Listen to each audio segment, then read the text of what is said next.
The sun rose over the bayou territory like a fresh bruise, purple and swollen against the gray horizon. For most of the pack, today was a day of rejoicing. The drums had started beating before dawn, a rhythmic, primal thumping that echoed off the valley walls and seeped into the stone foundation of the manor. It was Coronation Day, the day Alpha Draven would finally, officially, take a mate, the day the pack would gain a new queen. For Evangeline, the drums sounded like a countdown to an execution. She sat on the edge of her narrow cot in the servants' quarters, the thin, scratchy wool of her blanket pulled tight around her shoulders. The room smelled of lye soap and damp stone, a stark contrast to the lavender and cedar scent that used to fill her bedroom on the 3rd floor, the bedroom that had been hers when she was the Beta's daughter, the Alpha's childhood friend, the girl everyone thought would be queen. But that girl was dead. She had died 3 years ago, on her 18th birthday, when the moon rose high and full and her bones refused to break, when the shift never came. Evangeline, the sharp voice of the head housekeeper, Martha, cut through her thoughts. The door banged open, letting in the chaotic noise of the kitchen hallway. Stop daydreaming, girl. The guests from the Northern Alliance are arriving within the hour. Alpha Victor is already demanding wine in the West Wing, and Morgana is tearing her handmaidens apart because her dress isn't sitting right. Move. Evangeline stood up, her body moving on autopilot. She splashed cold water on her face from the basin, shivering as the droplets ran down her neck. She caught a glimpse of herself in the cracked mirror above the washstand. Her eyes, once a vibrant, hopeful green, looked dull and shadowed. Her dark hair was pulled back into a severe tight bun, the uniform of the invisible. She wasn't Evangeline, the beloved daughter of the pack, anymore. She was just the wolfless, an omen, a mistake. "I'm coming, Martha," she whispered, her voice rusty from disuse. The main house was a hive of frantic activity. Servants rushed past carrying trays of roasted venison, velvet tapestries, and silver candelabras. The air was thick with the scents of excited shifters, musk, adrenaline, and the underlying aggression of gathered predators. Evangeline kept her head down, clutching a tray of crystal goblets against her chest like a shield. Everywhere she walked, the whispers followed her. "Is that her? The reject? I heard she still lives here because the Alpha pities her. If she were my pup, I'd have left her in the woods." "A wolfless child weakens the whole bloodline." The words stung, but they didn't bleed. Not anymore. Evangeline had built a callus around her heart, layer by layer, silence by silence. She moved through the corridors, invisible, a ghost haunting the life she was supposed to have. She reached the double doors of the West Wing drawing room. This was where the visiting alphas were being received. She hesitated, her hand hovering over the brass handle. She could smell them even through the heavy oak, powerful, dominant scents that made the dormant, broken thing inside her chest ache. She pushed the door open and slipped inside, keeping her eyes fixed on the floor. "It is a generous alliance, Victor," a deep, familiar voice rumbled. Evangeline's breath hitched. Draven. She hadn't seen him close up in weeks. She made a point of avoiding the Alpha's wing, and he made a point of never looking at the servants. But there he was, standing by the fireplace, a glass of amber whiskey in his hand. He looked taller than she remembered, broader. His black hair was trimmed short for the ceremony, accentuating the sharp aristocratic line of his jaw. But he looked tired. There were shadows under his eyes that no amount of Alpha vitality could erase. Standing opposite him was Alpha Victor, Morgana's father. Victor was a bear of a man, with scars crisscrossing his face and eyes that gleamed with a cruel, calculating intelligence. He didn't smell like a leader. He smelled like blood and wet earth. "Generous?" Victor laughed, a wet, grating sound. "I am giving you my daughter, Draven. I am giving you the strength of the Northern Alliance. In exchange, all I ask is that you finally bring your pack into line. No more softness. No more tolerating weakness." Victor's gaze slid past Draven and landed on Evangeline. She froze, gripping the tray so hard her knuckles turned white. "Speaking of weakness," Victor sneered, "why is it still here?" The room went deadly silent. Evangeline felt the weight of Draven's attention shift toward her. She didn't look up. She couldn't. She stared at Draven's polished boots, praying for the floor to open up and swallow her whole. "She is a servant, Victor," Draven said, his voice flat and calm. She serves the pack. That is all. She is an embarrassment, Victor countered, stepping closer to Evangeline. She could smell the rot on his breath. A constant reminder of your failure to produce a strong mate. My pack runts are culled before they can waste our food. She stays. The command cracked through the room like a whip.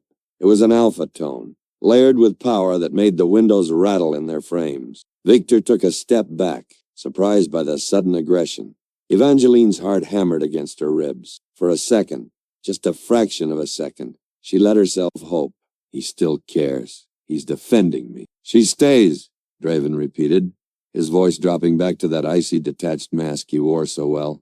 Because we do not waste resources. She works hard. Now let us discuss the border patrols. The hope died as quickly as it had been born, leaving a cold ash in her stomach. Resources. That's all she was to him now. A useful pair of hands. Wine, Victor barked at her. Evangeline stepped forward, pouring the dark red liquid into his glass with steady hands, despite the trembling in her legs. As she moved to Draven, she risked a glance upward. His eyes, those storm-gray eyes she had once drowned in, met hers. For a heartbeat, the world stopped. She saw the flash of pain, raw and agonizing, buried deep beneath the ice. She saw the boy who had held her hand by the riverbank, who had promised her that titles didn't matter, that souls were what bound people together. Then the mask slammed back down. He looked away, taking the glass without a word, dismissing her as completely as if she were a piece of furniture. Evangeline fled the room. She found herself in the gallery, a long hallway lined with portraits of past alphas and their lunas. She leaned against the wall, fighting to catch her breath, fighting the tears that threatened to spill. Don't cry, she told herself fiercely. Servants don't cry. Rejects don't cry. Her hand drifted to her collarbone, tracing the faint white scar hidden beneath her high-necked uniform, the mark of the bond that never was. 3 years ago, the memory washed over her, unbidden and violent. She had been 18. The moon had been full. They had stood in the sacred clearing, Draven holding her hands, his face glowing with excitement. Everyone had been watching, the council, her parents, the pack, waiting for her to shift, waiting for her to reveal the wolf that would prove she was worthy of being the alpha's mate. She had felt the pull of the moon. She had felt the heat in her blood. But then, pain, just pain, a tearing, burning agony that doubled her over, but no fur sprouted, no bones reshaped. She had screamed for hours until her voice was gone, lying in the dirt while the pack watched in horrified silence. And then, the sunrise. She was still human, just a girl in a torn dress, shivering in the morning dew. The Council of Elders had convened immediately. Their verdict was swift and merciless. An alpha cannot mate with a human. An alpha cannot mate with a wolfless female. The lineage must remain pure. She remembered Draven standing before them, arguing, pleading. He had looked ready to tear the throat out of anyone who touched her. But then the private meeting, the one between Draven and the elders that she wasn't allowed to hear. When he came out, he was different. The warmth was gone. The love was gone. You are banished from my side, he had said, standing on the steps of the pack house, his voice projecting so everyone could hear. You are not my mate. You are nothing to this pack. Leave or serve, but never speak to me of love again. She had chosen to serve, not because she had nowhere to go, though that was true, but because, even in his cruelty, she couldn't bear to be where he wasn't. She would rather be a ghost in his house than a stranger in the world. Planning your escape, little mouse? Evangeline jumped, spinning around. Morgana stood at the end of the gallery. If Evangeline was a shadow, Morgana was a solar flare. She was stunning in a terrifying, predatory way. Her hair was a cascade of golden silk, her eyes a piercing, unnatural blue. She wore a robe of white silk, preparing for the ceremony, but her face was twisted into a sneer. I asked you a question, Morgana said, gliding closer. I was just returning to the kitchens, Lady Morgana, Evangeline stammered, dropping into a curtsy. Morgana stopped in front of her, reaching out a manicured hand to lift Evangeline's chin. Her nails were sharp, digging into the soft skin. You know, Morgana purred, I told Draven he should have sent you away. It's unseemly, keeping an ex-lover around like a stray dog. It makes people talk. I am no one's lover, Evangeline whispered, her gaze fixed on the floor. No, you aren't.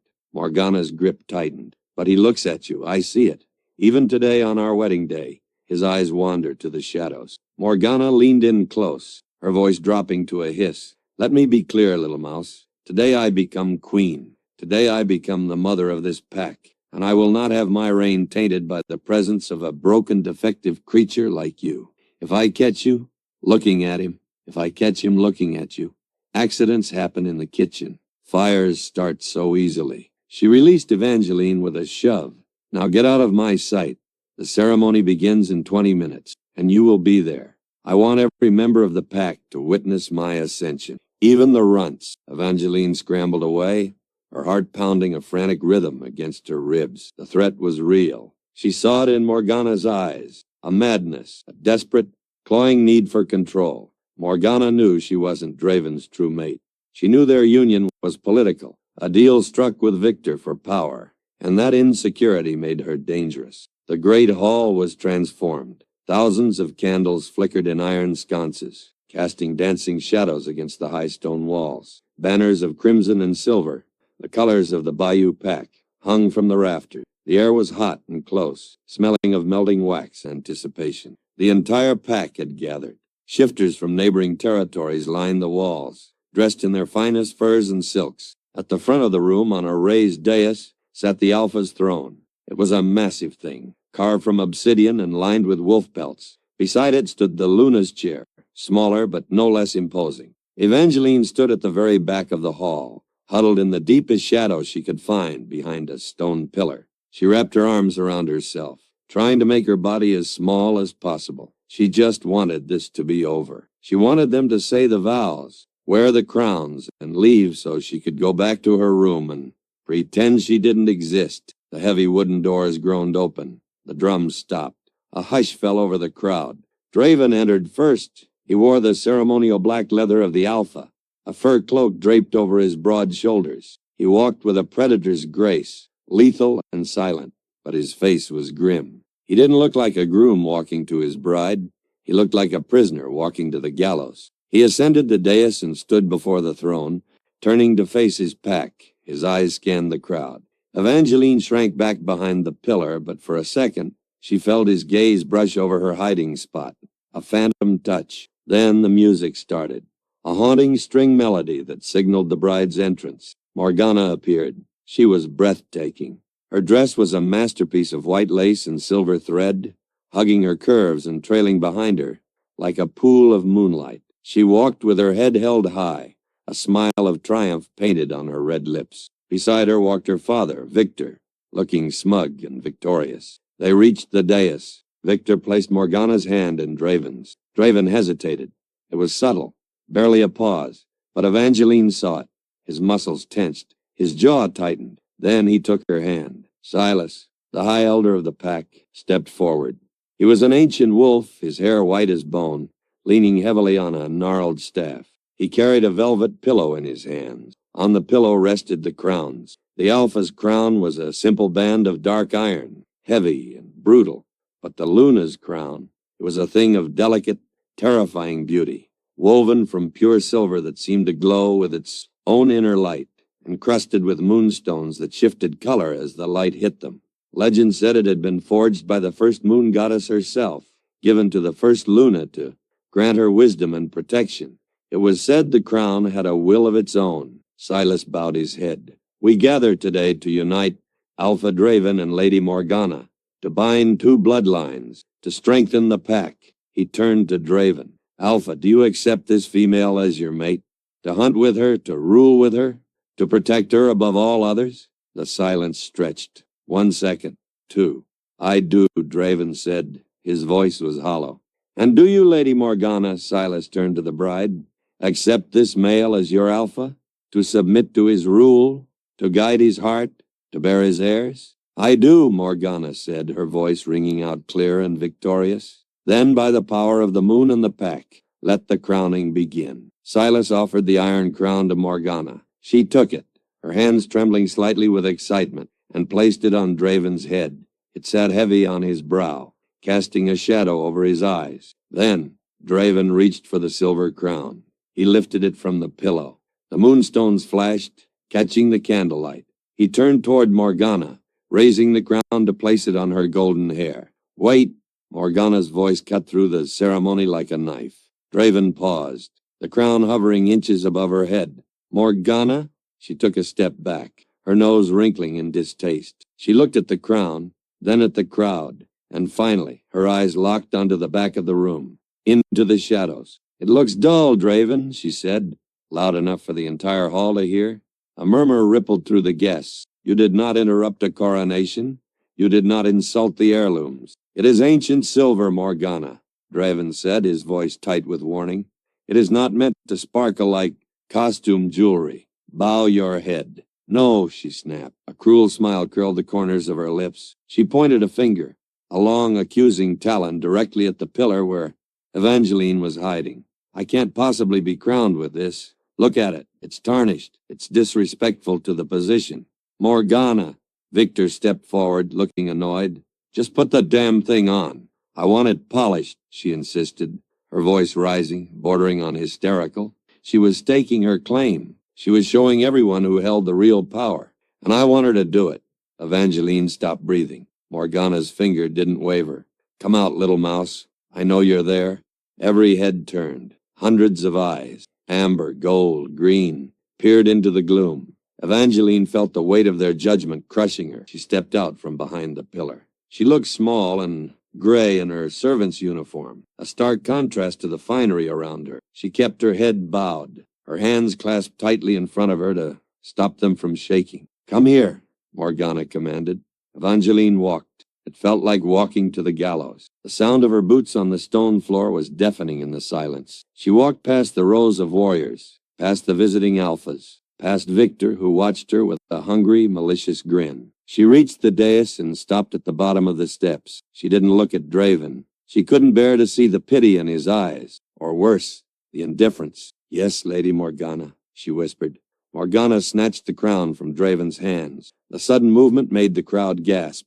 Draven stepped forward, his hands balling into fists. "Morgana, that is enough," he growled, his alpha command leaking into his tone. "We are finishing this, now."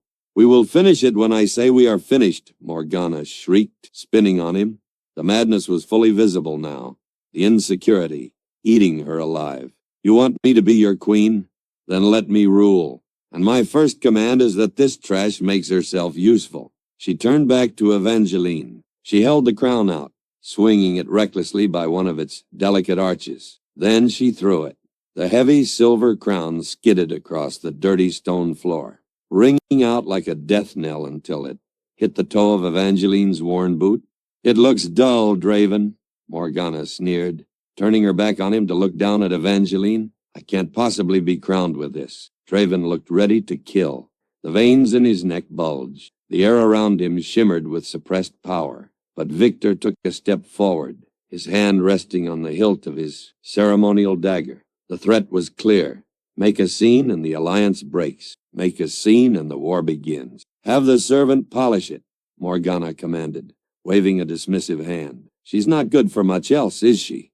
Evangeline froze. The humiliation burned her skin like acid. To be treated like a scullery maid in the very spot where she should have stood as queen. She looked up at Alpha Draven. "Please," she begged him silently. "Please stop this. Just send me away. Don't make me do this." Draven met her gaze. His face was a mask of stone, but his eyes were screaming. He was trapped, caught between a war that would kill his pack and a woman who was destroying his soul. "Morgana," he tried one last time, his voice low. "That isn't necessary." "It is to me," she hissed. Evangeline waited. She waited for the explosion. She waited for him to choose her just this once, but he didn't. "Do as she says, Evangeline," he said, his voice cold and empty, drained of everything that made him human. "Make it shine." That was the moment. Evangeline's heart finally shattered. The last thread of hope, the last tiny piece of the girl who had loved him, withered and died. Swallowing her pride, biting the inside of her cheek until she tasted copper, she sank to her knees in front of the entire pack. The stone was cold and hard against her legs. She reached out and picked up the crown. It was heavier than it looked, cold, ancient. She pulled the hem of her rough gray skirt up to use as a rag. She began to Rub the silver. She rubbed it. Once, twice, 3 times. The sound of the rough fabric against the metal echoed in the silent hall. Morgana laughed softly, a sound of pure, malicious delight. Tears welled in Evangeline's eyes. Hot, angry, desperate tears. She fought them, but she was so tired, so incredibly tired of being weak, of being nothing. One tear escaped. It rolled down her cheek, hung on her jaw for a second, and then fell. It landed squarely on the central moonstone of the crown. The moment the tear hit the metal, the world seemed to tilt. The silence in the hall shattered. The crown didn't shine. It screamed. The scream didn't come from a throat. It came from the metal itself. It was a sound like tearing the sky open, a high-pitched, vibrating resonance that shattered every crystal goblet in the great hall. The sound wave hit the gathered pack with physical force, driving wolves to their knees. Hands clapped over bleeding ears. Evangeline was the only one who didn't cover her ears. To her, the sound wasn't painful. It was sorrowful. It was a keen of recognition, a song of mourning for a queen lost and found. She knelt on the cold stone, paralyzed, her hand still hovering over the silver band where her tear had fallen. The droplet hadn't dried. Instead, it was glowing, a soft, pulsating luminescence that spread from the moonstone outward, infecting the silver veins of the crown with liquid light. "What is that?" Morgana shrieked. The bride had stumbled back, her hands pressed to her ears, her perfect face twisted in confusion and pain. "Make it stop. The servant. She's done something to it. She's cursed it." The accusation broke the spell of shock holding the room. Alpha Victor, Morgana's father, drew his ceremonial sword, the steel hissing against leather. "Witchcraft!" Victor roared, his voice booming over the fading resonance of the scream. "I knew we should have culled the runt. Guards, seize her!" 2 of the Northern Alliance enforcers, massive brutes in iron-studded leather, stepped forward. "No!" Draven's voice cut through the chaos. He hadn't moved to cover his ears. He stood frozen, his gray eyes locked onto the glowing crown, his expression one of utter bewilderment. "Stand down. Look at it."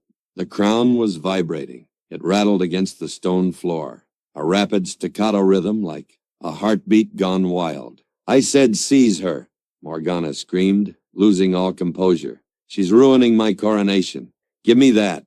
Driven by rage and humiliation, Morgana lunged forward. She ignored the strange light, ignored the vibrating warning of the metal. She was the Alpha's chosen. She was the queen. She would not be upstaged by a servant girl in a rag dress. Morgana reached down and grabbed the crown with both hands to rip it away from Evangeline. The moment her skin touched the silver, the smell of burning flesh filled the hall.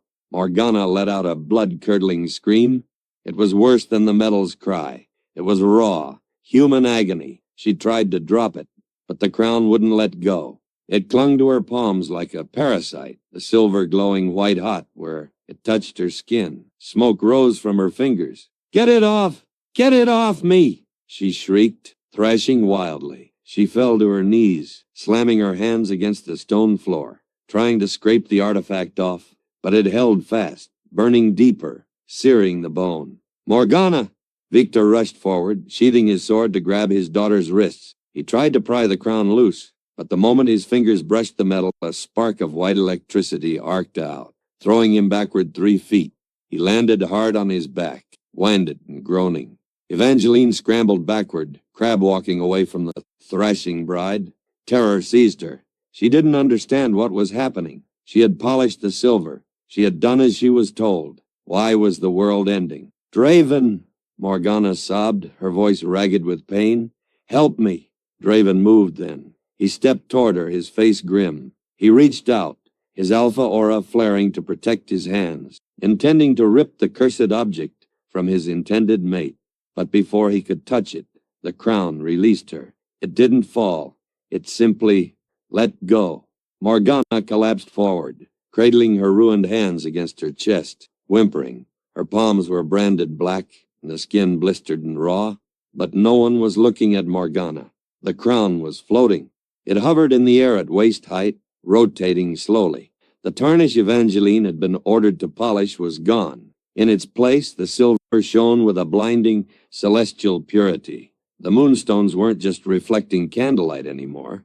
They were generating their own beams, casting spinning constellations across the dark stone ceiling of the great hall. The room went deathly silent. Even the injured wolves stopped whimpering. This was magic none of them had seen in generations. This was the old magic. The crown drifted. It moved with purpose, like a predator tracking a scent. It floated over Morgana's sobbing form, ignoring her completely. It drifted past Victor, who was struggling to his feet.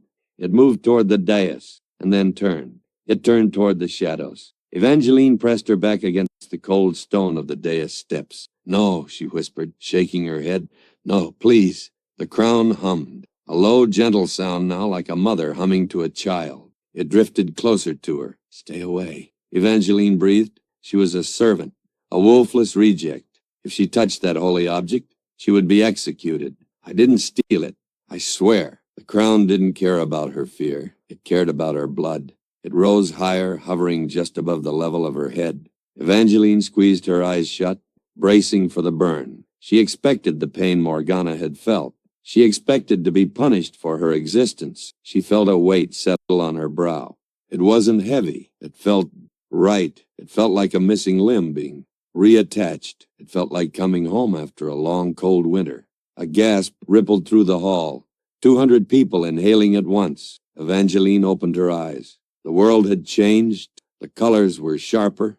The shadows were gone. And deep inside her chest, in the hollow place where her wolf should have been, a spark ignited. It wasn't the flicker of a match. It was the birth of a star. A shockwave of pure, white energy exploded from her body. It wasn't violent, but it was absolute. It swept outward in a perfect circle. The stone floor scrubbed clean of dirt in an instant. The torches along the walls flared from orange to blinding white. Morgana, who was still on her knees a few feet away, was lifted off the ground by the force of the blast and thrown 10 feet backward, tumbling down the steps of the dais in a tangle of ruined lace and burnt ambition. Draven had to dig his claws into the floor to keep from being pushed back. His cloak whipped around him in the sudden gale.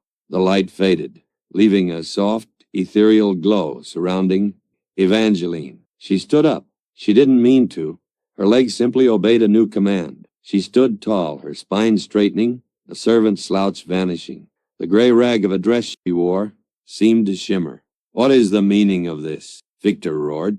He was on his feet again, his face purple with rage, his sword drawn and pointed directly at Evangeline. "She has enchanted the artifact. She is a witch." "Silence." The voice didn't come from Draven. It came from the shadows behind the throne. Silas, the High Elder, stepped forward.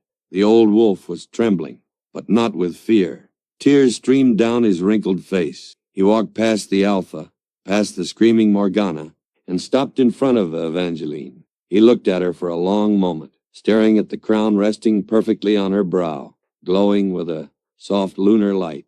Then, slowly, painfully, the old man lowered himself to the ground. He knelt. "Elder Silas," Draven asked, his voice stunned, "what are you doing?" "I am doing what you should have done 3 years ago, boy," Silas rasped, his eyes never leaving Evangeline's face. "I am bowing to the Queen." "She is a servant," Morgana screeched from the floor, cradling her hands. "She is a wolfless cripple. Kill her, father. Kill her before she curses us all." "She is not wolfless," Silas said, his voice gaining strength and projecting to the back of the hall. "And she is certainly not a servant." Silas stood up and turned to face the bewildered pack. He raised his staff, pointing it at the crown. "The Chronicle of the First Age tells us of this crown," Silas announced. "It was not forged by wolfsmiths. It was forged by the moon goddess herself, from the silver of a falling star. It was given to the first Luna, the matriarch of all shifters." He paused, letting the weight of the history settle. "The Chronicle warns us. The star silver craves truth. It will sit only upon the brow of the worthy. To the false heart, it is fire. To the true heart, it is the key." Silas turned his gaze to Morgana, his eyes hard. "It burned you, child of the North, because you are a false Luna. You sought the crown for power, for vanity. The silver tasted your ambition and rejected it." "Lies," Victor spat. "My daughter is pure blood." "Blood is not spirit," Silas thundered. Then his voice softened as he turned back to Evangeline. "And it chose her, not because she polished it, but because it recognized her. Draven took a step forward, his face pale. Recognized her as what, Silas? She didn't shift. We saw it. We all saw it.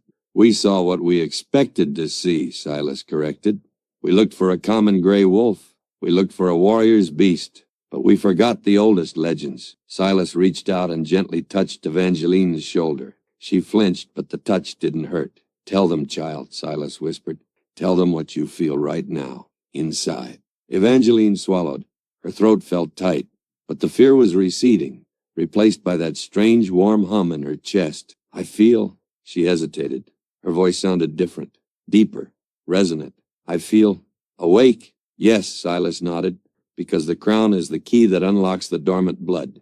He turned back to the room. She did not shift at 18 because her wolf was too powerful to emerge without a catalyst. She carries the blood of the Canis alba, the white wolf. Gasps echoed through the room. Even Victor lowered his sword slightly, his eyes widening in recognition. The white wolf is a myth, Draven whispered. The royal line. It's been extinct for 500 years. Extinct? No, Silas shook his head. Hidden, sleeping, waiting for a vessel strong enough to bear it. Silas pointed at Evangeline. She is not just a Luna, Draven. She is a Primus, a royal. Her blood outranks yours. Her blood outranks every alpha in this room. The revelation hung in the air like smoke. Evangeline stood frozen. A royal? Her? The girl who scrubbed floors? The girl who ate leftovers? This is insanity. Victor growled, the shock quickly replaced by calculation. He looked at Evangeline, and he didn't see a queen. He saw a threat. He saw a power that could crush his alliance, a power that could command his own troops against him. You speak of fairy tales, old man, Victor sneered. I see a trick. I see a girl who has humiliated my daughter and stolen an artifact of my alliance, and in my territory the punishment for theft is death. Victor raised his sword again. Enforcers! Kill her! No! Draven shouted, reaching for his own weapon. But Victor was faster. He lunged, not at Draven, but at Evangeline. He was a veteran of 100 wars, massive and fast. He closed the distance in a heartbeat, the steel blade whistling through the air, aimed straight for Evangeline's neck. Evangeline didn't move. She couldn't. She watched the blade come down, the world moving in slow motion. So this is it, she thought. I've finally become special, just in time to die. But the blade never touched her. A clang of metal on metal rang out. Draven was there. He had moved with a speed that blurred the air, stepping between Evangeline and the killing blow. He caught Victor's sword on his ceremonial dagger, the metal screeching in protest. The force of the impact drove Draven to one knee, but he held the block. You will not touch her, Draven snarled, his eyes flashing gold, the color of his wolf. She is a threat to us all, boy, Victor roared, pressing his weight down, trying to crush Draven's defense. If that bloodline is real, she can command us. She can enslave us. Do you want to be ruled by a servant? She is my mate, Draven roared back, the truth finally tearing its way out of his throat. He shoved Victor back, rising to his full height. He stood before Evangeline, a wall of black leather and fury. I rejected her to keep her alive, Draven shouted, addressing his confused pack. I broke her heart to save her from enemies like him. He pointed his blade at Victor. But I will not let her die. If you want her, Victor, you have to go through me. So be it, Victor spat. He whistled, a sharp, piercing sound. From the sides of the hall, the 20 Northern Alliance soldiers drew their weapons. But worse, from the back of the room, some of Draven's own pack members, wolves who had always doubted him, wolves who preferred Victor's brutal strength, drew their blades too. The room divided instantly. Kill the Alpha, Victor commanded, and bring me the head of the White Witch. Chaos erupted. The Northern soldiers surged forward. Draven's loyal guards met them at the base of the dais. The clash of steel and the roar of shifting wolves filled the air. Evangeline, run!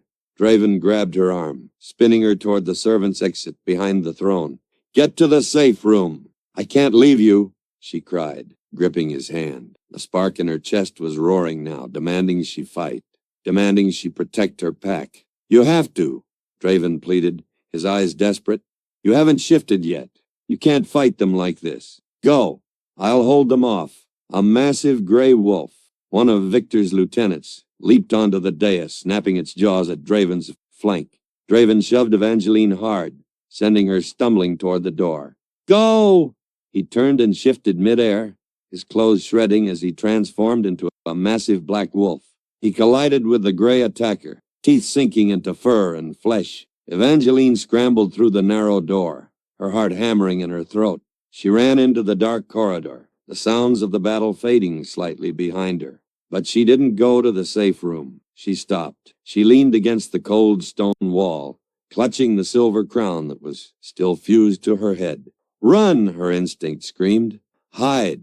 No, the voice of the crown whispered. Rule. She felt it, the connection. It wasn't just a crown. It was an antenna. She could feel the wolves in the hall. She could feel Draven's pain. He had taken a wound to his shoulder. She could feel the fear of the servants hiding in the kitchen, and she could feel something else, something dark. She wasn't alone in the corridor. Going somewhere, little mouse. Evangeline froze. Morgana stood at the end of the hallway. Her dress was torn. Her hands were black and bleeding, and her eyes were glowing with a sick red light. She held a dagger in her ruined hand, the hilt wrapped in dark, pulsating vines. You took my crown, Morgana whispered, her voice trembling with madness. You took my husband. You took my moment. Morgana stepped closer, the shadows in the hallway seeming to bend around her. This wasn't wolf magic. This was something else, something forbidden. My father wants you dead, Morgana smiled, raising the dagger. But I don't want you dead, Evangeline. I want you erased. She lunged. Evangeline backed up, tripping over her own dress. She hit the floor hard. Morgana was on top of her in an instant, the dagger raised high. Say goodbye, Your Majesty. Evangeline threw her hands up, squeezing her eyes shut, waiting for the bite of the steel. But the blow never came. Instead, a heat, hotter than the sun, hotter than the crown, exploded from Evangeline's chest. A sickening crack of breaking bone echoed in the narrow hall. Evangeline opened her eyes. Morgana was pinned to the ceiling. Invisible bands of white light wrapped around the villainess's throat and wrists, holding her suspended in the air. Morgana gagged, kicking her legs, the dagger clattering to the floor. Evangeline looked at her own hands. They were glowing. The same white light that shone from the crown was now pouring from her fingertips. She stood up slowly. She wasn't afraid anymore. The fear had burned away, leaving only cold, hard clarity. You called me a mouse, Evangeline said, her voice echoing with that strange, double-layered resonance. She looked up at Morgana, and her eyes flashed. Not green, not gold, but a blinding, star-bright white. But mice don't eat lions, Morgana. Evangeline clenched her fist. Above her, the bands of light tightened. Morgana's eyes bulged. Now, Evangeline whispered, turning back toward the door to the great hall, toward the sounds of her mate fighting a losing war. I have a pack to save. She kicked the door open. The great hall was a slaughterhouse of noise and steel. When Evangeline kicked open the servant's door, stepping back into the chaos she had just fled, the scene froze for a heartbeat. She was no longer the gray shadow that had scurried along the walls. She was a beacon. The crown of the first Luna was fused to her brow, pulsing with a terrifying, rhythmic light that matched the beating of her heart. Her hands glowed with the residue of the magic she had just used to pin Morgana to the ceiling in the corridor. Evangeline, Draven's voice reached her across the mayhem. He was in his wolf form, a massive, midnight black beast, but he was pinned. 3 of Victor's enhanced northern wolves had him cornered against the dais, their teeth tearing at his flanks. His black fur was matted with blood. Seeing him hurt tore something open inside her. The fear that had ruled her life for 3 years evaporated, replaced by a cold, white rage. Get away from him, she commanded. Her voice wasn't a shout. It was a vibration. It rippled through the floorboards, shaking the dust from the tapestries. The 3 wolves attacking Draven whimpered. They didn't want to stop. Their bloodlust was high, but their bodies betrayed them. Their knees buckled. They skidded backward, whining, their ears flattening against their skulls in instinctive submission to a superior rank. Draven seized the opening. He shook off the attackers, shifting back into his human form in a fluid, bone-cracking motion. He stood there, the tattered remains of his ceremonial leathers barely clinging to his hips, bleeding from a dozen wounds, but he didn't care. His eyes were locked on Evangeline. The witch! A voice shrieked from the hallway behind Evangeline. Morgana! She had broken free. The false queen stumbled into the hall, clutching her throat where Evangeline's magic had choked her. Her eyes were bloodshot, her beautiful face twisted into a mask of pure hate. She's using demon magic, Morgana screamed, pointing a shaking blackened finger at Evangeline. Look at her. Look at the unnatural light. Guards, archers, put an arrow through her heart. The remaining Northern Alliance soldiers raised their crossbows. The heavy iron tips aimed squarely at Evangeline's chest. Fire! Victor roared from the other side of the room, struggling to his feet. Kill the abomination! Evangeline braced herself. She didn't know how to use the crown's power defensively. She had only acted on instinct. She saw the archer's fingers tighten on the triggers. Stop! Draven moved faster than thought. He didn't run to Evangeline. He threw himself in front of her. He spread his arms wide, placing his own body between the arrows and his mate. If you loose those arrows, Draven roared, his voice carrying the full weight of the Alpha command, you kill your king. The archers hesitated. To kill an Alpha was a death sentence for their own souls. It was the ultimate taboo. Stand down, Draven commanded, his chest heaving. Any wolf who looses a shaft today dies by my hand, not as a warrior, but as a traitor. The silence that followed was heavy and suffocating. Even Victor's soldiers looked uneasy, lowering their weapons slightly. Draven turned to Evangeline. He didn't touch her, as if he was afraid the white fire surrounding her might burn him, but his gray eyes searched her face with a desperation she had never seen. We need to go, he rasped. I can't hold them forever. Victor has reinforcements coming from the valley. I'm not running, Evangeline said, her voice trembling with the adrenaline crash. I stopped running. This isn't running. Draven grabbed her hand. The moment his skin touched hers, the white light flared, hot and possessive, wrapping around his arm like a vine. This is regrouping. Come with me. Now. He pulled her toward the hidden passage behind the throne, the king's exit. Don't let them escape, Victor bellowed, realizing he was losing control of the room. Tear the throne down if you have to. The mob surged forward, but just as they reached the dais, Silas, the High Elder, stepped into their path. The old man slammed his staff onto the stone floor. The throne protects its own, Silas chanted. A wall of invisible force slammed down behind Draven and Evangeline, sealing the passage entrance with a boom that shook the foundation. Draven didn't look back. He dragged Evangeline into the darkness of the tunnels, running through the stone arteries of the castle. He knew better than anyone. They ran until the sounds of the battle faded to a dull roar, until the air smelled of stale dust and old secrets. They emerged into the Alpha's private wing, the highest tower of the estate.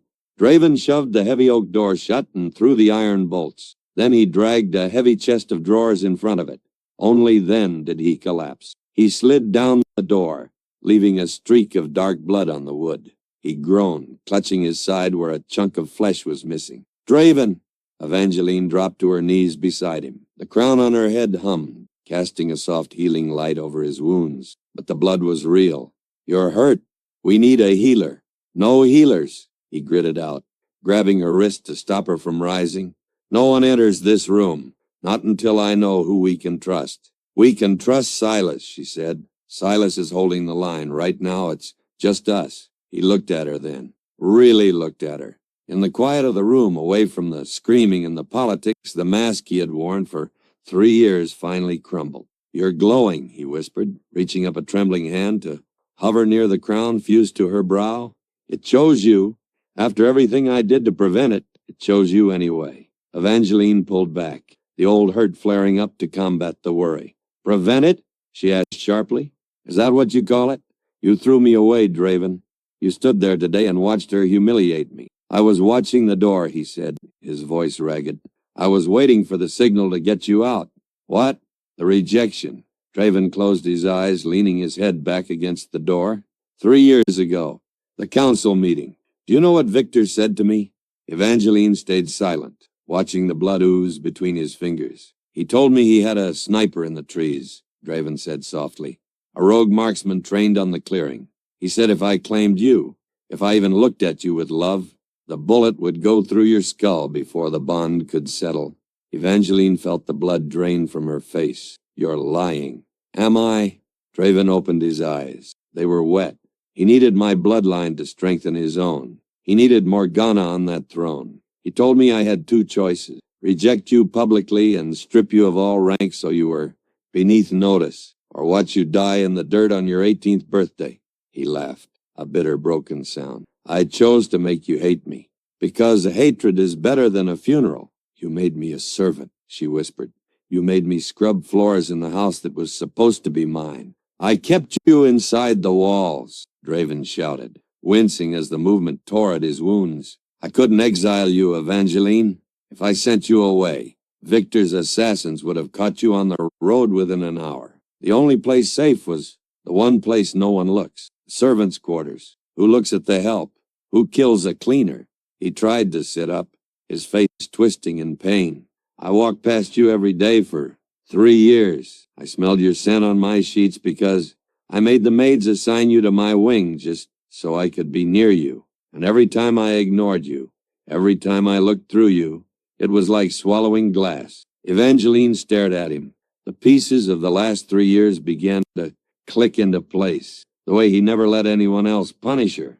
The way he always intervened when the work was too heavy, claiming, "We don't damage resources." You should have told me, she cried. We could have fought him. With what army? Draven snapped. My pack was weak. Victor owns half the council. I needed time. I needed to build alliances. I was going to overthrow him, Evangeline. I swear it. I was waiting until I had the strength to kill him and free you. He started to unbuckle the shredded remains of his leather trousers. Look, he pushed the waistband down. Evangeline gasped. Carved into the flesh of his hip, right where a mate's mark should be, was a rune. It was ugly, scarred, and looked infected. The skin around it was black and veined. A blood ward. She recognized the dark magic.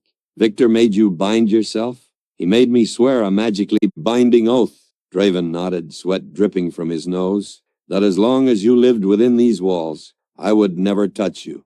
I would never claim you. If I broke the oath, the magic would stop my heart. He looked at her, his expression raw. Every time I wanted to reach out to you, this burned. It's been burning for 3 years. Constant, unending, pain. Evangeline reached out.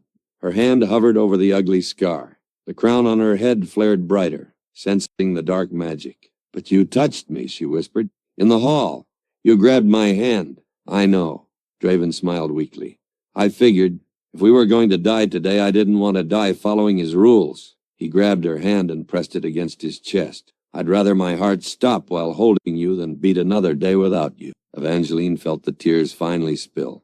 Not tears of humiliation this time, but tears of relief. The monster she had hated, he was just a man in a cage, rattling the bars to keep the wolves away from her. You idiot, she sobbed, leaning forward to press her forehead against his. The crown clinked against his skin, cool and soothing. You noble, stupid idiot. I love you, he breathed. I never stopped, not for a second. A loud pounding on the door shattered the moment. Alpha, it was Silas's voice. Open the door. It's urgent. Draven tensed, his alpha instinct flaring. Are you alone? I have the medical supplies, Silas called out. And I know why she didn't shift. Evangeline pulled back, wiping her eyes. She scrambled up and moved the heavy dresser. She threw the bolts and opened the door. Silas stumbled in, looking older than time itself. His robes were singed, and he carried a heavy leather satchel. He locked the door behind him, instantly. They've breached the lower barricades, Silas panted, moving to Draven. He pulled a jar of green salve from his bag and began packing it into Draven's wounds. We have maybe an hour before they bring the battering ram to the tower. Silas, Evangeline said, touching the crown. You said you knew why. The elder stopped his work and looked up at her. He didn't look at the crown. He looked at her neck. Come here, child. Into the light. Evangeline stepped into the pool of moonlight streaming through the high window. Silas reached out with trembling fingers and brushed the collar of her dress aside. He touched the skin just above her collarbone, right over her jugular. Just as I suspected, he murmured. Look, Alpha. Draven dragged himself up, using the bedpost for support. He leaned in close. There, just beneath Evangeline's pale skin, was a web of faint black veins. They looked like spider webs made of ink. pulsing sluggishly. What is that? Draven growled. Is that the bond scar? No, Silas said grimly. That is nightshade magic, a suppression seal. Suppression? Evangeline touched her neck. I don't understand. You weren't wolfless, Evangeline, Silas said, his voice heavy with anger. You were poisoned. Someone has been feeding you traces of nightshade and wolfsbane since you were a child. Small doses, not enough to kill you, but enough to build a magical dam around your inner wolf. Draven's face went white. Since she was a child, but she lived in the pack house. Who could have? Someone with access, Silas said. Someone who knew what her bloodline was before we did. Someone who wanted to ensure the White Wolf never woke up to challenge their claim. Morgana, Evangeline whispered. The realization hit her like a physical blow. She used to bring me tea when we were girls, before everything changed. She said it was a special blend from her homeland to help with my growing pains. It was poison, Silas confirmed. She suppressed your wolf to steal your destiny. When you turned 18, your wolf tried to emerge, but the seal held it back. That's why you were in so much pain. Your wolf was trapped in a cage of dark magic, clawing to get out. And now, Draven asked, looking at the crown. The crown, Silas pointed to the glowing silver. It is pure lunar energy. When it touched you, Evangeline, it shattered the seal. The light you used in the hall, that was just the overflow, the pressure release. Silas took a step back, looking at her with a mixture of awe and fear. But the dam is broken now. The poison is purging. Look, Evangeline looked down at her hand. A black tar-like substance was seeping out of her pores, dripping onto the floor. It sizzled as it hit the stone. The poison is leaving your body, Silas said, and once it's gone, there is nothing holding her back. Evangeline doubled over as a cramp seized her stomach. It felt like being kicked by a horse. Ah! She grasped the edge of the table, her knuckles turning white. It's starting, Silas warned. Alpha, get back. What's starting? Evangeline gasped. The shift? No. Silas shook his head. Not a shift. An ascension. Another wave of pain crashed through her. It wasn't like the pain at 18. This didn't feel like breaking. It felt like expanding. It felt like her skin was too tight for the thing growing inside her. The crown on her head began to spin. The white light intensified, blindingly bright. Draven, she screamed, reaching for him. He grabbed her hand, ignoring Silas's warning. I'm here. I've got you. It hurts. I know, he soothed, pulling her against his chest. Let it happen. Don't fight it. Let her out. The black tar poured from her skin faster now, staining her gray dress, staining Draven's shirt. But underneath the filth, her skin was glowing. Her eyes rolled back in her head, flashing pure, incandescent white. A heavy thud shook the door. Then another. The wood splintered. Open up. It was Victor's voice, distorted by rage. I know you're in there.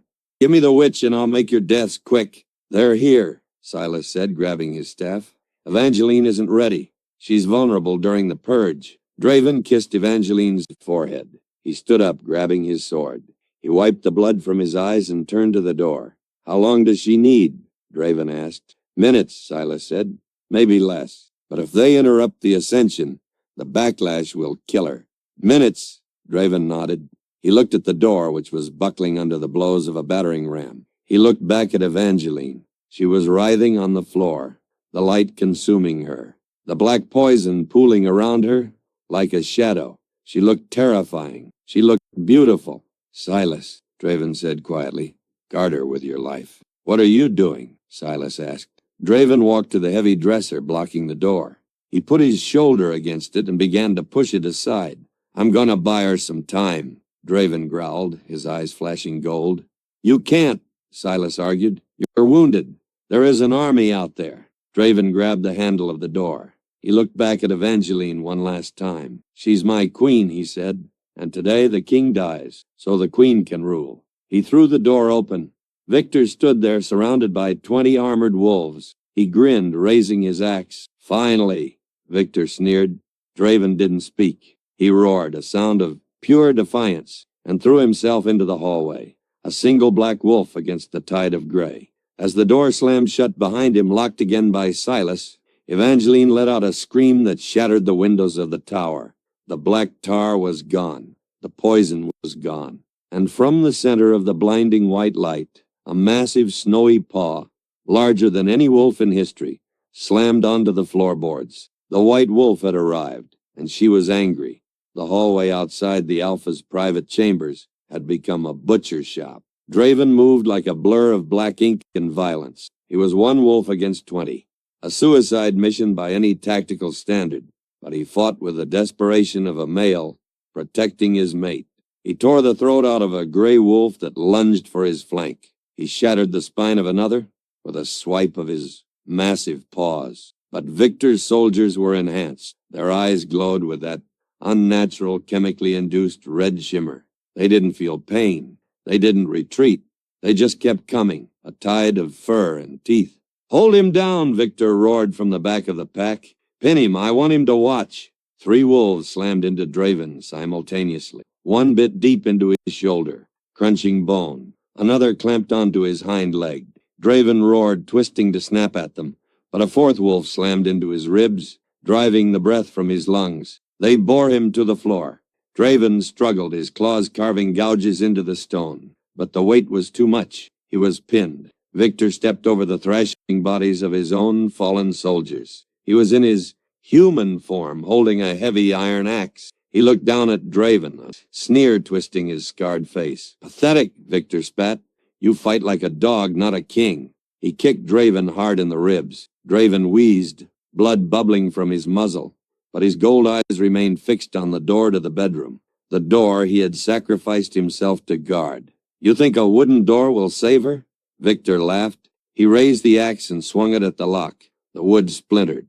"She is mine," Victor growled, swinging again. "Her blood will fuel my army for 1,000 years." The door gave way with a deafening crack. Victor kicked it open. It banged against the stone wall, revealing the dark room beyond. "Bring me her head," Victor commanded his men. The wolves pinning Draven snarled, but they didn't let him go. Victor stepped into the threshold alone, axe raised, ready to slaughter the helpless girl he expected to find writhing on the floor. He took one step, then he stopped. The room wasn't dark. It was blinding. A light, cold and pure as the heart of a star, was pulsing from the center of the room. It cast long, sharp shadows against the walls. The air inside didn't smell like fear. It smelled like ozone, like a storm that had been brewing for 5 centuries and had finally broken. "What?" Victor raised a hand to shield his eyes. From the center of the light, a sound emerged. It wasn't a growl, it was a rumble, deep enough to vibrate the teeth in Victor's skull. A heavy paw stepped out of the brilliance. It was white, pure, unblemished snow white, and it was enormous. The paw alone was the size of a dinner plate. The claws were like curved daggers made of diamond. Victor took a stumbling step back, his axe wavering. "No, that's a myth." The second paw hit the floor. The beast emerged fully from the light. She was magnificent. She stood nearly 5 feet at the shoulder, dwarfing even the largest alpha male. Her fur was a coat of living starlight, rippling with muscle and ancient power. But it was her eyes that froze Victor's blood. They were voids of incandescent white fire, lacking pupils, lacking mercy, and fused to her brow, looking less like jewelry and more like a natural part of her skull, was the silver crown. It hummed in harmony with the growl in her throat. Evangeline had ascended. She didn't look at Victor. She looked past him. She looked at Draven, pinned and bleeding in the hallway. The white wolf bared her teeth. It wasn't a threat. It was a promise of annihilation. The roar that left her throat shattered the remaining glass in the windows. It blew the torches out in the hallway. It was the voice of the first mother, the Alpha of Alphas. Victor dropped his axe. He scrambled backward, tripping over his own boots, landing hard on his ass in the hallway among his soldiers. "Kill it!" Victor screamed, his voice cracking with terror. "Kill the monster!" The 20 enhanced wolves looked up. They saw the white giant stepping through the shattered doorway. They saw the crown glowing on her head. Instinct, deep biological instinct, screamed at them to run, to hide, to expose their throats. But the chemicals in their blood, the nightshade magic Victor had pumped into them, forced them to obey. With a collective snarl, the pack surged forward. 20 unnatural killers against one goddess. Evangeline didn't run. She didn't dodge. She simply opened her mouth. She didn't bark. She didn't howl. She spoke. The sound didn't come from vocal cords. It came from the crown, amplifying her thoughts into a psychic shockwave that hit every mind in the castle. Submit! The word hit the charging wolves like a physical wall. The lead wolf, mid-leap, was swatted out of the air by invisible gravity. He slammed into the floor with a sickening crunch. The other wolves skidded to a halt, claws sparking on the stone. They whined, shaking their heads, fighting the conflicting orders in their brains. Victor's magic screamed, "Kill." The white wolf's authority screamed, "Kneel." Evangeline stepped into the hallway. She loomed over them, radiating a terrified majesty. "You fight for a thief," her voice boomed, resonating in their skulls, vibrating in their marrow. She looked at the wolves pinning Draven. They were trembling now, their red eyes flickering, the chemical rage warring with the genetic imperative to obey a royal. "I am the blood," Evangeline projected. "I am the bone. I am the moon made flesh." She took another step. The pressure in the hallway increased. It felt like the air had turned to lead. Even Victor was struggling to breathe, clutching his chest. Submit. It wasn't a request. It was a rewiring of their reality. The wolf holding Draven's throat let go. It backed away, whimpering. Then, one by one, the red light in the soldier's eyes flickered and died. The nightshade magic shattered under the weight of the lunar command. The artificial rage evaporated, leaving only terror and awe. The first wolf dropped its belly to the floor. It tucked its tail, laid its ears back, and lowered its head to the stone. Then the second. Then the third. Like dominoes falling, Victor's entire army, the unstoppable force he had spent years building, collapsed. They didn't die. They surrendered. They flattened themselves against the floor in perfect, abject submission, exposing their necks to the queen they had tried to kill. The hallway fell silent, save for the heavy breathing of the defeated pack. Only two figures remained standing: Evangeline, the white wolf, and Victor. The rogue alpha stood alone in a sea of prostrate bodies. He looked around wildly, seeing his power base crumble in seconds. "Get up!" Victor screamed, kicking the wolf nearest him. "Get up and fight, you cowards! I command you!" The wolf didn't move. It didn't even flinch. It was locked in the gravity of the white wolf. "They cannot hear you," Evangeline's voice echoed in Victor's mind. "They only hear the truth." Victor spun to face her. He was shaking, sweat pouring down his face, but his eyes were mad. He reached into his tunic and pulled out a vial of black liquid, pure, concentrated nightshade. "You think you've won?" Victor snarled, uncorking the vial. "I prepared for this. If I can't control the wolves, I'll kill the host." He didn't drink the poison. He threw it. He hurled the open vial straight at Draven, who was still lying on the floor, too wounded to move. The black liquid arced through the air, a deadly rain meant to burn the flesh from his bones. "No!" Evangeline moved. She didn't intercept the poison physically. She didn't have time. Instead, the crown flared. A beam of white light shot from the silver band, intercepting the vial in midair. The glass and the liquid vaporized instantly, but the beam didn't stop there. It continued, striking Victor squarely in the chest. He didn't scream. He didn't have time. The force of the impact lifted him off his feet and pinned him against the far wall. The white light wrapped around him, burning away the shadows, burning away the dark magic he had steeped himself in for decades. "You sought to steal the light," Evangeline's voice intoned, sad and final. "Now let it consume you." Victor's eyes widened. Smoke began to pour from his mouth. The darkness inside him fought the light, but shadows cannot survive a supernova. With a final gasp, Victor slumped into unconsciousness. The light faded, leaving him broken but breathing. He slid down the wall, stripped of his magic, stripped of his rank, defeated. Evangeline stood over the hallway, her chest heaving. The silence was absolute. She turned her massive head toward Draven. He was staring up at her. His body was a wreck, torn flesh, broken ribs, blood pooling around him. But his eyes were full of a love so fierce, it almost brought her to her knees. "My queen," he whispered, his voice a ruined rasp. He tried to bow. He tried to lower his head in submission to the alpha of alphas. Evangeline growled, a soft rumbling sound of negation. She stepped over the submitting wolves. She lowered her massive head until her nose touched his bloody chest. She nudged him gently. No bowing, she projected into his mind. Never you. She licked the wound on his shoulder. The moment her rough tongue touched his skin, the crown hummed again. This time, the magic wasn't for command or destruction. It was for restoration. Silver light poured from her tongue into his wound. Draven gasped as the bone knit together with a wet snap. The torn flesh sealed. The pain vanished, replaced by a cool, soothing warmth. She licked his ribs, his leg, washing away the blood and the damage. In seconds, he was whole. Draven sat up, running his hands over his chest in disbelief. He looked at Evangeline. She was panting now, the light around her fading slightly as the adrenaline wore off. She looked tired. He reached out and buried his hands in the thick white fur of her neck. He pulled her massive head down until their foreheads touched. "You're beautiful," he whispered. Evangeline closed her eyes, leaning into his touch. The monster, the goddess, the weapon. She faded away, leaving just the girl who loved him. "Is it over?" she asked, her voice echoing in his head. Draven looked down the hallway. Victor was broken. The soldiers were subdued. Morgana was captured.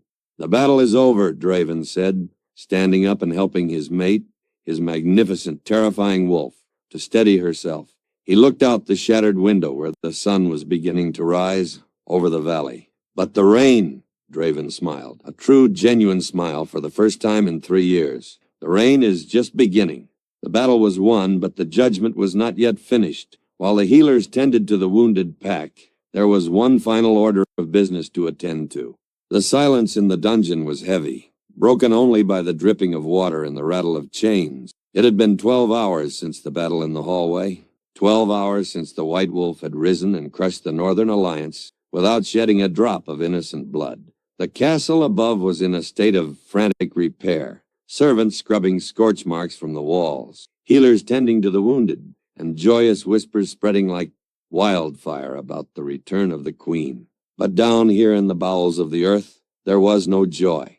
There was only judgment. Evangeline walked down the spiral stone staircase. She wore clean clothes now, a simple black dress that made her pale skin look luminous. The silver crown was still on her head. She had tried to take it off to sleep, but it refused to budge. Silas had told her it would likely remain fused to her until the danger had fully passed. Draven walked a step behind her. He moved stiffly, his healed ribs still aching with the memory of the battle, but his presence was solid, grounding. "Are you sure you want to do this?" Draven asked quietly, his voice echoing off the damp walls. "I can handle the sentencing. You don't have to look at them." Evangeline stopped at the bottom of the stairs. She touched the cold iron of the cell door. "I spent 3 years hiding in the shadows because of them," she said, her voice steady. "I'm done hiding." She nodded to the guard. "Open it." The heavy door groaned open. Inside, 2 figures were chained to the wall. Morgana looked like a ruined doll. Her once perfect dress was shredded, her golden hair matted with grime. Her hands, still wrapped in bandages from where the crown had burned her, shook uncontrollably. Victor was slumped beside her. The beam of light from the crown had stripped him of his magic, and the withdrawal was tearing him apart. He looked shrunken, gray, and old. When Evangeline stepped into the torchlight, Morgana flinched, curling into a ball. "Don't," Morgana whimpered. "Don't look at me. Stand up," Evangeline commanded. She didn't use the alpha voice. She didn't need to. Her natural presence filled the small cell, suffocating in its intensity. Morgana scrambled to her feet, chains clinking. She refused to meet Evangeline's eyes. "You wanted to be a queen," Evangeline said softly. "You poisoned a child. You collared your own father's soldiers. You tried to murder my mate." "I did what I had to do," Morgana snapped, a flash of her old arrogance surfacing. "I was born to rule. It was my destiny." "Destiny isn't stolen, Morgana. It's earned." Evangeline turned to Silas, who had followed them into the cell carrying a small wooden box. "Elder Silas, what is the punishment for high treason and the use of forbidden nightshade magic?" Silas set the box down on the stone table. He opened it, revealing a jagged dagger made of obsidian. It wasn't a weapon of war. It was a ritual tool. "By the old laws," Silas intoned, his face grave. "A wolf who turns against their own nature, who uses poison to suppress another forfeits their own beast. Morgana's eyes went wide. Do it. Evangeline picked up the obsidian dagger. It was heavy, humming with a dark, earthy energy. She stepped toward Morgana. Please, Morgana begged, tears streaming down her dirty face. Evangeline, please. We were friends once, remember? We played in the garden. Don't take my wolf. It's who I am. You killed that friendship the day you put poison in my tea, Evangeline whispered. She placed the tip of the dagger against Morgana's chest, right over her heart. I, Evangeline of the White Blood, Luna of the Bayou Pack, hereby sever your connection to the moon. She didn't cut deep, just a scratch. A single drop of blood welled up, but the reaction was violent. Morgana screamed, a sound of spiritual amputation. A shadow ripped itself from her body, howling in agony, and vanished into the stone floor. Morgana collapsed, gasping, hollow. Her eyes, once a vibrant shifter blue, faded to a dull, flat gray. Human. Take her away, Draven ordered the guards. Drop her at the border of the human lands. If she returns to shifter territory, she dies. The guards dragged the sobbing, broken woman out of the cell. Evangeline didn't watch her go. She turned her attention to Victor. The old alpha was chuckling. It was a dry, rasping sound like dead leaves skittering on pavement. You think you've won, Victor wheezed, looking up at her with milky, blind eyes. You think stripping a spoiled girl of her wolf solves your problems? It solves one of them, Evangeline said, wiping the dagger. Now for you. You can't punish me, Victor grinned, revealing bloody teeth. I'm already dead. The moment I failed, he started counting the seconds. Draven frowned. He grabbed Victor by the front of his tunic and slammed him against the wall. Who? Who are you talking about? You didn't really think I did this for myself, did you? Victor laughed, blood bubbling on his lips. The nightshade magic? The enhanced soldiers? Where do you think I got the formula? It's not wolf magic, boy. It's older. Evangeline felt a chill run down her spine. The crown on her head grew warm, not with power, but with warning. Victor, she stepped closer. Who gave you the poison? Victor leaned forward, his voice dropping to a terrified whisper. The Pale King, he hissed. He sleeps beneath the obsidian mountain, but he is waking up. He needs the blood of a Primus to open the gates. Victor looked at Evangeline, his expression shifting from mockery to genuine pity. I tried to kill you to save us all, Victor whispered, because if he gets you, if he tastes the White Wolf's blood, the long night begins. Before they could ask another question, Victor's body seized. He convulsed violently, his veins turning black. He knows, Victor screamed, arching his back. He knows you're awake. Foam poured from his mouth. His heart stopped. He slumped in his chains, dead. Draven let go of the body, stepping back with a look of revulsion. Poison capsule? No, Silas said, inspecting the body. A curse. A failsafe. Whatever master he served killed him the moment he tried to speak the truth. Evangeline stared at the dead warlord. The victory she had felt upstairs evaporated, replaced by a cold, creeping dread. The war wasn't over. It had just begun. Later that night, the moon rose, high and full over the castle ramparts. The celebration in the great hall was winding down. The pack was sleeping safely for the first time in years, but Evangeline couldn't sleep. She stood on the balcony of the Alpha's quarters, the wind whipping her dark hair. She stared out at the jagged silhouette of the mountains in the distance, the obsidian mountain. You're thinking about what he said. Draven stepped onto the balcony behind her. He had showered, scrubbing the scent of the dungeon from his skin. He smelled like rain and cedar, her favorite scent. He was terrified, Draven, Evangeline said without turning. Victor was a monster, but he was scared of something worse. What is the Pale King? A myth, Draven said, moving to stand beside her. A bedtime story elders tell pups to keep them from wandering into caves. A vampire lord who ruled before the first wolf shifted. The White Wolf was a myth, too, Evangeline reminded him, touching the crown. Until today. Draven sighed. He turned her around, his hands resting gently on her waist. We will find out, he promised. I've already sent scouts to the Obsidian Mountain. We will be ready. He looked down at her, his expression shifting. The hard lines of the Alpha softened into something vulnerable. But right now, I need to do something I should have done 3 years ago. Draven took a step back. Slowly, deliberately, the Alpha of the Bayou Pack, the king of the region, The warrior who had fought 20 enhanced wolves alone sank to his knees. Evangeline's breath hitched. Draven, stand up. You don't bow to me. Yes, he said, looking up at her with adoring eyes. I do. He took her hand, pressing his cheek against her palm. I broke you, Evangeline. I took the brightest spirit I had ever known, and I crushed it into the shadows because I was too weak to protect you any other way.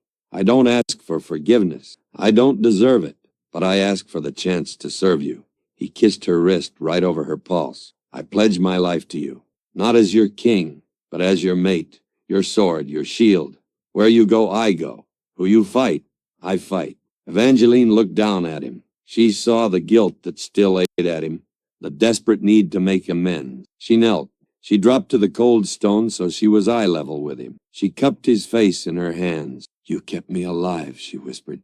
You suffered in silence for 3 years to keep my heart beating. You aren't my servant, Draven. She leaned in, brushing her lips against his. You are my equal.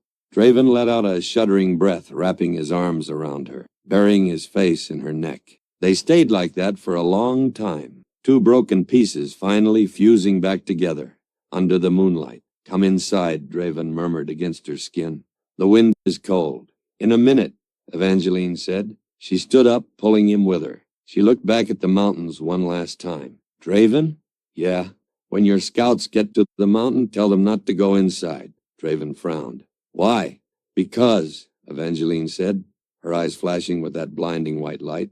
I can hear something calling me. It's not a wolf. Meanwhile, in Victor's private study, the room was dark. The desk was cluttered with maps and war plans abandoned in the chaos. A breeze blew through the open window, rustling the papers. On the desk, hidden beneath a stack of troop movements, lay an old leather-bound journal. The breeze caught the cover, blowing it open to reveal pages, written not in ink, but in blood. The final entry was a drawing. It depicted a white wolf, crowned in silver, being sacrificed on an altar of black stone. Standing over the wolf was a figure, tall, pale, with eyes like burning coals. Underneath the drawing, scrawled in Victor's frantic handwriting, were 3 words. The gates open. Suddenly the candle on the desk flickered. A shadow, too dark to be natural, detached itself from the corner of the room. It glided over the desk. A pale, clawed hand reached out and snapped the book shut. A low, guttural hiss filled the room, followed by the sound of leathery wings flapping in the dark. The war for the crown was over, but the war for the world had just begun.